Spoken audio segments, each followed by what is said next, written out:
Okay, guys. So in this little series I'm doing on the Alec Baldwin shooting, I just wanted to cover something. In the military, we'd call it chain of command, but I'm going to give you a couple of different examples. I gave you one already in the previous video. I just wanted to cover this so that people get what exactly this is. So let's say, for example, that I am the director and you are an actor. I'm the one giving you the orders. Just like a military commander, you're supposed to listen to me. That's the whole point of me having that rank on my shoulder, because I'm supposed to give you the orders. I'm supposed to do my job. Well, the director's the same thing. So Alec is going to be following the direction of that director. Now, the director did not know there was a live round. Alec did not know there was a live round. So let's cover a little bit of the trail of responsibility here. So we've already talked about the fact that it's definitely the armorer's responsibility to make sure these rounds are properly prepared and all that stuff. It was their failure that led to this. But we've covered how difficult it is to check those rounds and what Alec would have needed to do. One more thing about that. Let's say he wanted to dismantle that round. Now, I don't know if you guys knew this, but if he suspected that there was a live round and wanted to check it, let's say he just grabbed that lead, right? Rips it out with his teeth. There could be a piece of gunpowder trapped between the casing and the bullet. It's happened. In fact, I went to do it one day to dismantle a round because my dad wanted me to count the number of grains of powder in it because I was learning to load my own rounds. He freaked out. He made me put it in a vise and do it with a pair of pliers from the side of it so it was pointing away from me, because if there was a piece of gunpowder caught, that would actually, the friction of you twisting the lead out could actually set that off. If it does, the bullet will fire and it will act like a primer, firing off the rest of the round. You could die from that. Dismantling a bullet is actually kind of dangerous. It's one of the reasons you need an armorer who's a professional. On the other side of that, let's cover something of the responsibility. So let's say that I'm an engineer and I'm a bridge builder. I'm an architect. This is what I do. Now, it's true with architects who build buildings. It's true with engineers who build bridges. It's true in this case as well. So let's say that I'm the one who designed it and the building fails or the bridge fails. They do not blame the construction crew, even though they were standing on the bridge holding the tools. It is not the tools' fault that the bridge collapsed. It was a failure in the engineer's part in design. Well, in a case like that, the engineer is the one who gets his career ruined. Nobody cares who the workers were because they're not at fault.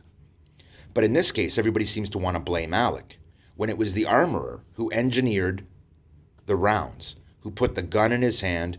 They were the one who engineered the tool when you look at it that way. It's their responsibility to make sure that this is going to go off properly.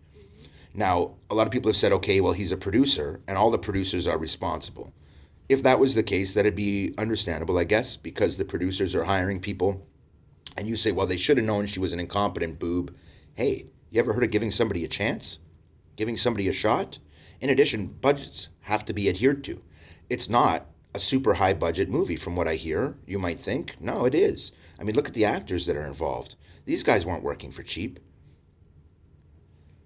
This is an expensive proposition, and the more time it takes to shoot the movie, the more expensive it gets. So generally, actors try and move through each scene smoothly and quickly. In fact, actors who can do it in one take are always preferred because it didn't take long. So let's say then that he failed to check the weapon. Okay, fair enough. But he is supposed to know that they did their job? No, he's supposed to have faith. He's supposed to have faith in them that they did their job. Just like he's supposed to have faith in the camera guy behind the camera that he's got the damn thing in focus. It's no different. You can't, on a movie set, run around and bitch at everybody about their job and try and make them do their job, even if you're an experienced actor. And I've covered that in other videos. So what I will say in this one is partly the responsibility chain. Even if he had been the one who hired her and the tool was in his hand, the tool malfunctioned. The tool was put together improperly. You blame the tool maker. If the bridge had been engineered improperly, you blame the architect, not the worker who built it. Now, if the workers had have failed and their job wasn't done properly, but the design of the bridge was sound, it's the workers that get blamed. You can look it up. It's happened lots of times in history. And it's almost always considered to be the architect's fault. And I get that.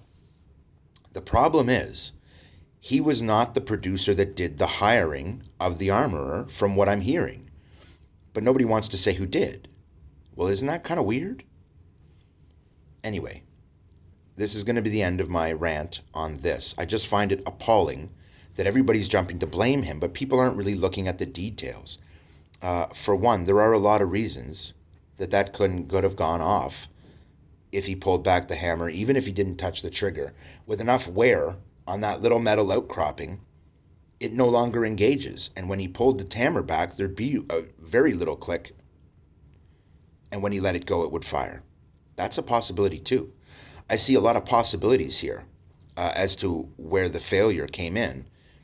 And you could blame any one of those. But in reality, none of those would ever be an issue if the armorer had done their job properly.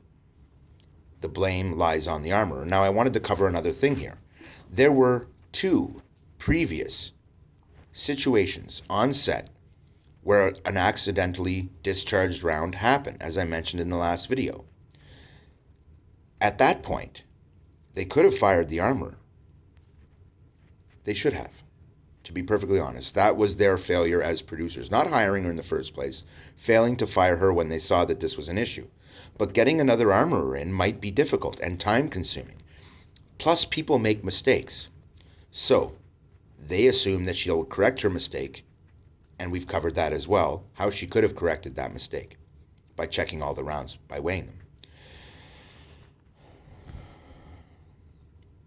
I'm going to cover one more thing. As an actor, I know that you can't be difficult to work with or you won't get work. You can't run around questioning everybody. You can't be that kind of pain in the arse.